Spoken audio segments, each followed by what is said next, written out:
আমাদের বাংলাদেশে ঢাকা শহরে আমরা যে লাইফ স্টাইল ফলো করি এটা কি রাসূলের লাইফের সাথে মিলে?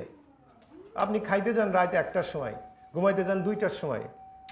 রাসূল এশার নামাজের আগেই খাওয়া শেষ, সব কিছু শেষ। এশার পরে বিছানায় যেতেন, ঘুমাতে যেতেন, কথা বলতেন না, কারণ ওই যে আপনার তাহাজ্জুদে উঠতে হবে, রাইট? তাহলে টার্গেট ওইটাই করতে হলে আগে খাইতে হবে, আগে ঘুমাইতে হবে, খেয়াল করেন। কিন্তু আমাদের লাইফের স্টাইল হয়ে গেছে অন্য।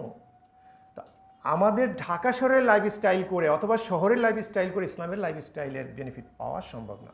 এই জন্য লাইফ স্টাইল চেঞ্জ করে ফেলতে হবে। মানুষ কি বললে ইট ডাজন্ট ম্যাটার, ঢাকা শহরে কি কালচার ইট ডাজন্ট ম্যাটার। আপনার বাসায় আপনি খাবেন মাগরিবের নামাজের পরে, সমস্যা আছে। গ্রামে তো আমরা এগুলো প্র্যাকটিস করছি, কিন্তু শহরে এসে এখন হয়ে গেছে উল্টা, রান্না করতে করতে রাত 12টা লাগে। কেন? তার মানে এসার আগে আপনি খান, দেখবেন আপনি কোনোদিন মোটা হবেন না, আপনার শরীর ফিটনেস থাকবে।